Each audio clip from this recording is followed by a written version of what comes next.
सबसे पहले तो आप सब लोगों को मुबारकबाद। पूरे जहां जहां आवाज मेरी ये जा रही है और पाकिस्तानी इसको सुन रहे हैं, आप सबको सलाम और आप सबको मुबारकबाद कि बिलाखिर ये कौम उठ गई। वो जो ख्वाब गफलत था वो चकनाचूर हुआ। इमरान खान को पकड़ने के लिए जो लोग आ रहे थे, जो ताकतें आ रही थी, उनको अंदाजा नहीं था कि वो क्या करने जा रहे हैं। मैं उन ताकतों का भी शुक्रगुजार हूं कि आपके इस शैतानी अमल ने अल्हम्दुलिल्लाह वो रिजल्ट प्रोड्यूस किया है कि अब ये पाकिस्तान अपनी मंजिल मकसूद तक पहुंचेगा इंशाअल्लाह। वो जो लोग पकड़ने के लिए आए थे इमरान खान को, दंदनाते हुए, गुर्राते हुए, वो चोरों का टोला, वो चोरों की नानी, वो मूछों वाला, वो सारे के सारे अपने जख्म चाट रहे हैं, बैठे हुए हैं। निहत्ते लाहौरियों ने,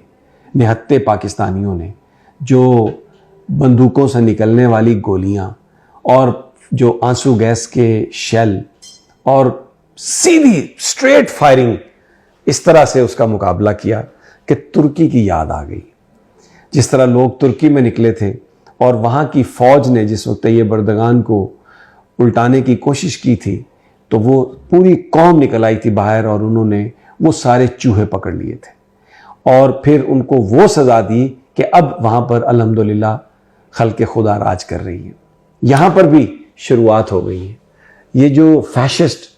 शहबाज शरीफ की क़यादत में इस वक्त पाकिस्तान में हुक्मरान है और मौलाना फजलुर रहमान जो एक डॉन है, एक माफिया है, एक ऐसा वो जहरीला शख्स है जो मजहब के नाम पर लोगों को लूटता है और लोगों को आगे निकालता है। और फिर वो आसिफ अली जरदारी जो पैसे का तकब्बर है और जिस तरह वो चलता है, जिस तरह वो आहिस्ता आहिस्ता बात करता है, बाल ठाकरे की मानिंद, उन सब का यौम हिसाब मैं आपसे अर्ज कर रहा हूं कि अब आन पहुंचा है। खान लोगों के साथ निकला, कल सारा दिन और सारी रात आंसू गैस अपने घर में खाई उसने, अपनी फैमिली के साथ आंसू गैस खाई, फिर अपने वर्कर्स के साथ बाहर निकला, अपने घर के बाहर आया जहां पर टीयर गैस थी, जहां पर गोलियां थी, जहां पर जुल्म था, जहां पे तशद्दुद था, जहां पे आंसू गैस थी, इतनी गैस थी कि नजर नहीं आ रहा था। और जो ऐसे मनाजर मैंने कल देखे हैं, आपने देखे होंगे, सब सोशल मीडिया पर आपने देखे होंगे कि लोग, नौजवान, वो जिस वक्त उनके ऊपर टीयर गैस शेलिंग हो रही थी, जिस वक्त उनके ऊपर गोलियां बरसाई जा रही थी, जिस वक्त उनके ऊपर पूरी वाटर कैनन जिसके अंदर वो जहरीला मादा जो आपके जिस्म को जला देता है वो फेंका जा रहा था, तो नौजवान बेखुदी में रक्स कर रहे थे और नारे लगा रहे थे, आज़ादी आज़ादी आज़ादी। अब इस कौम को कोई नहीं रोक सकता। और जो इमरान खान का वो पैगाम था कि आप उठें,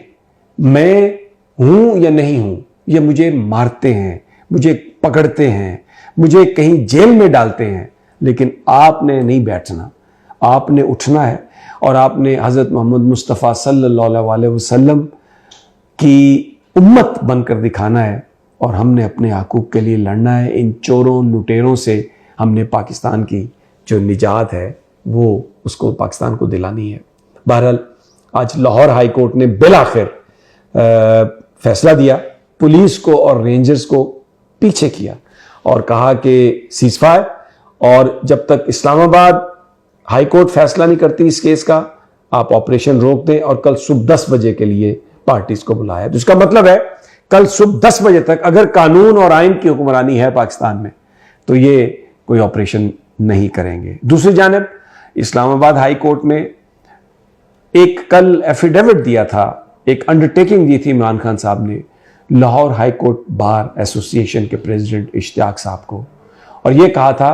कि मैं ये अंडरटेकिंग दे रहा हूं कि मैं 18 तारीख को अदालत में ज़रूर पेश हो जाऊंगा। और कानून भी यही कहता है कि अगर कोई अंडरटेकिंग देता है बंदा और एक ऐसा रीजनेबल आदमी अंडरटेकिंग दे रहा है तो उसको इंतज़ामिया और कोर्ट उसको एक्सेप्ट करती है। लेकिन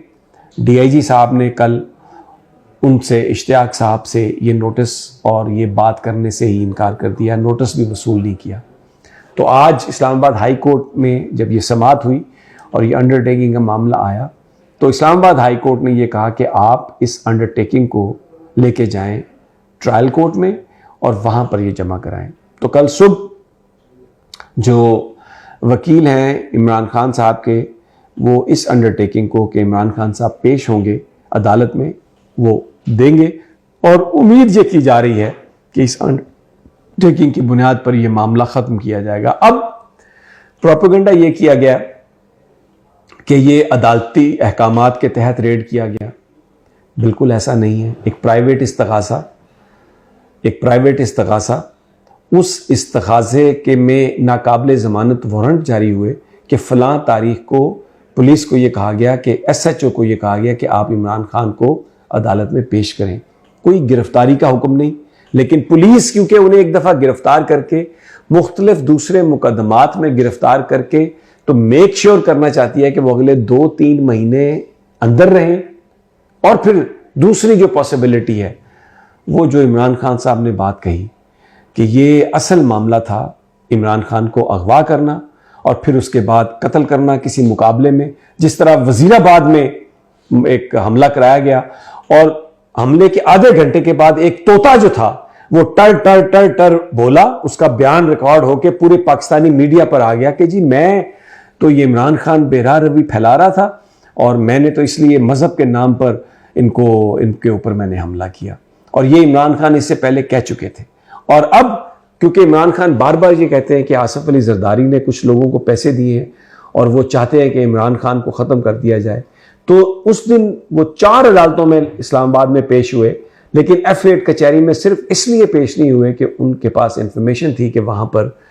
कातिलाना हमला हो सकता है। और जो उसकी लोकेशन F8 कचहरी की, छोटी छोटी गलियाँ, तंग बाजार, तो उसमें इस बात का बड़ा इम्कान है कि वहाँ पर कोई ऐसी वारदात हो जाए। और क्योंकि इससे पहले भी वहाँ पर ऐसी वारदात हो चुकी है जिसमें कई वकला भी शहीद हुए, जजेस भी मारे गए, तो वो इस लिहाज से वैसे भी गैर महफूज है। और वफाकी हुकूमत भी ये कह चुकी है कि ये उनके पास इंफॉर्मेशन है कि Imran Khan is under threat. दूसरी जानब ये तो एक मामला है, लेकिन PTI ने फिर पूरे पाकिस्तान में जिस तरीके से अपना मसल दिखाया, जिस तरह से लोग रात को ख़ानदान, बच्चे, ख़वातीन, जिस तरीके से एक ऐसा लग रहा था जैसे चींटियों की तरह लोग मुख्तलिफ गलियों से, महल्लों से, स्ट्रीट से निकल रहे हैं और उन्होंने इमरान खान के साथ आकर उनकी जंग लड़ी, तो कौम तो जाग चुकी है। अब ये कौम वापस जाने वाली नहीं है। अब ये कांप रहे हैं, लरज रहे हैं, लेकिन नविश्ता दीवार भी इन्होंने पढ़ लिया है कि इस कौम को जो चुप कराना अब उनके बस की बात नहीं है। और जो एक और बात हुई है जिस पे मैं चाहता हूँ कि हमारे इदारों को ज़रूर देखना चाहिए कि बहुत ही नारेबाजी ऐसी हुई है जो काबिल एतराज़ थी, जो मैं भी नहीं चाहता था कि वो हो, और ना ही मैं इस बात का जिक्र कर रहा हूँ क्योंकि हमारे इदारे हमारी शान है। लेकिन अगर चंद लोग अपने मकासद के लिए उन इदारों की इज़्ज़त और तकरीम को भट्टी में झोंकना चाहते हैं, तो मेरी सिर्फ ये दुआ है अल्लाह से कि अल्लाह ताला हम सब पर रहमत फरमा और उनके दिलो दिमाग भी फेर दे। खान जीत गया, खान ने सबकी वाट लगा दी है, इन सब का बैंड बजा दिया है और ये अपने ज़ख्म चाट रहे हैं, लेकिन बेशर्म इतने हैं कि इन्हें शर्म नहीं आ रही। इजाज़त दीजिए, अगली वीडियो तक इंशाअल्लाह जल्द मुलाकात होगी। अल्लाह ने